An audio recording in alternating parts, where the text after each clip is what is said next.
Karibuni sana for this release. My name is Michael Mwarange. I'm the Director of Research at TIFA Research.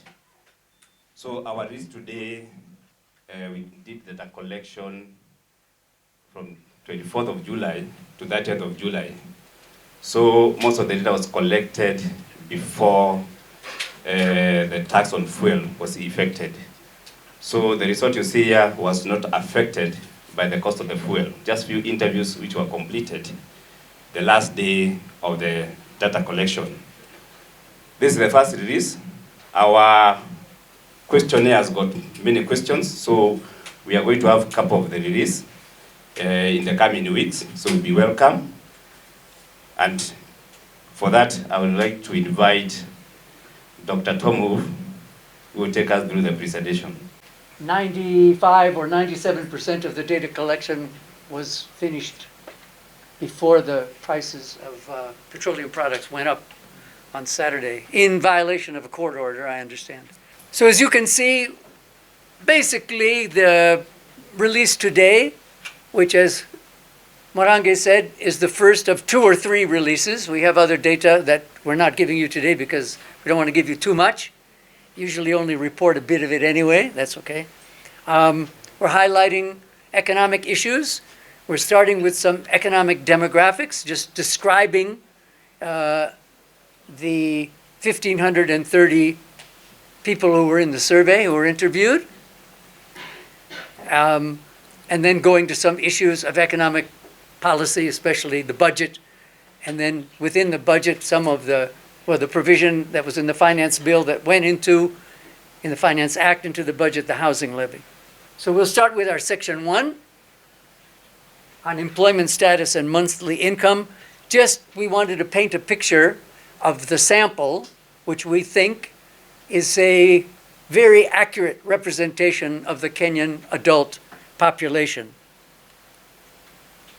And the first result, we asked people what is their hali ya ajira, their employment status.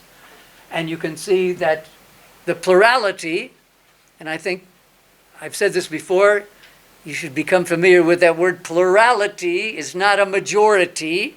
Kenyans like using the word majority to mean the largest number in a group of numbers. A majority is any number above 50%.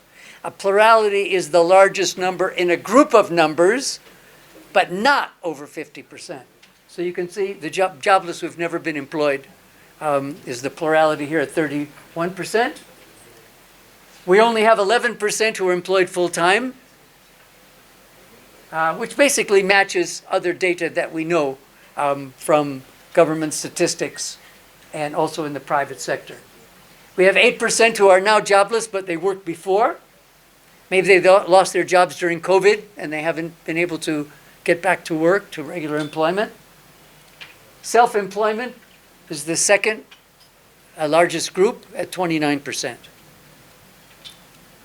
And by the way, it's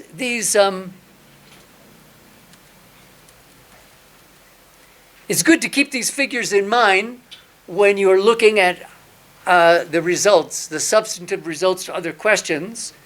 If you wanted to know how people in these different categories answered particular questions, then you have to see Mwarange and buy the data. Then you can do your deeper analysis. After employment status, we asked a question over the last year about how much money have you been earning each month. And you could see, again, the plurality, 38% is nothing. The largest group in our sample. Now, Maggie asked me the question when we were reviewing that's Maggie Areri, who's the CEO, yesterday, how much does this correlate with age? And without giving you the figures, it's very clear from our data that people, when we divide the entire sample into 2 groups, those who are below and above the age of 34, there are more younger people who are not earning anything than people who are a bit older. But even in the older group, 34 and above, there's a significant percentage who are not earning over recent months. And you can see that we have very, very few people in a random sample that we would call the rich. I mean, only 3% report earning more than 50,000 a month. We know that Kenya is one of the most unequal countries in the world in terms of wealth, or even just income.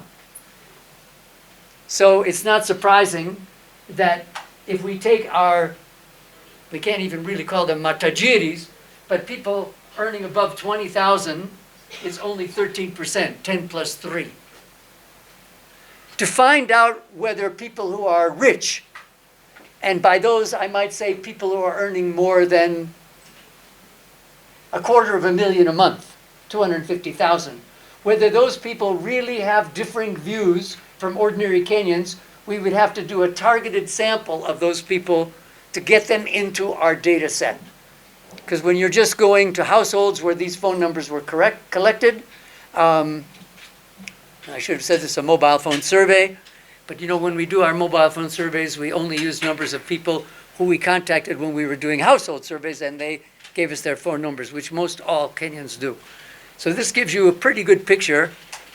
And you know, when I look, I'm sorry, this is a personal comment, but when I look at what most Kenyans are earning, and I see the debate on morning television programs, like I think it was yesterday morning, about the SRC recommendations of increasing the salaries of senior government officials from 1.2 million to 1.3 or something like that.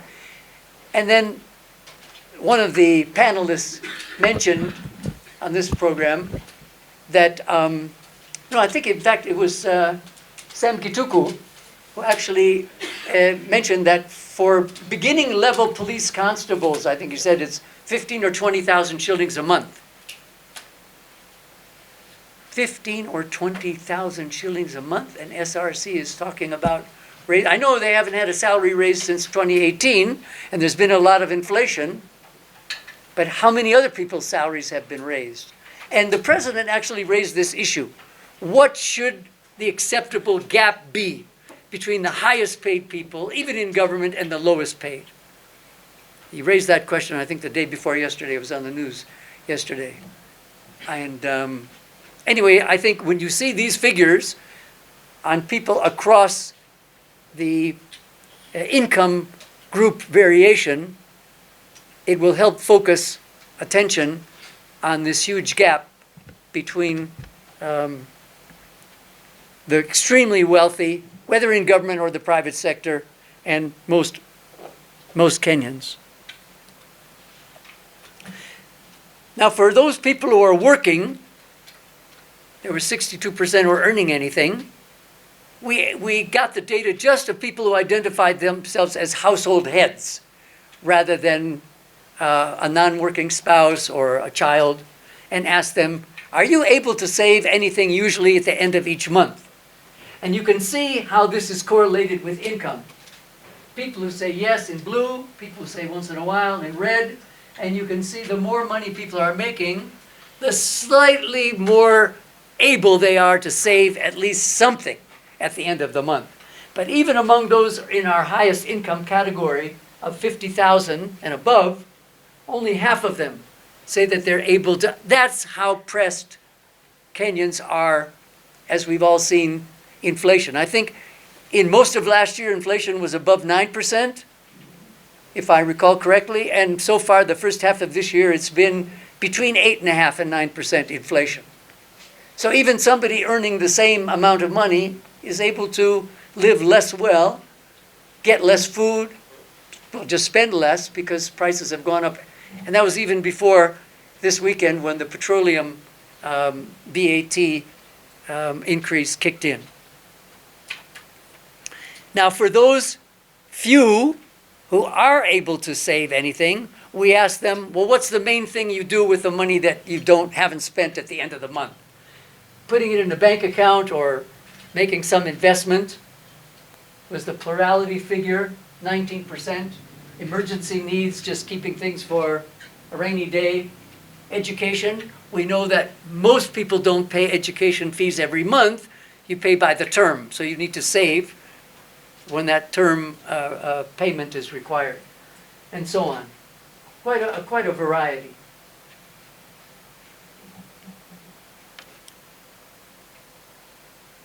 I know the president has also said the government needs to introduce policies which will encourage saving so the government doesn't have to borrow so much. Whether these figures here about the capacity to save and what people do with the money could be useful to people trying to develop those policies, we'll wait for them to comment.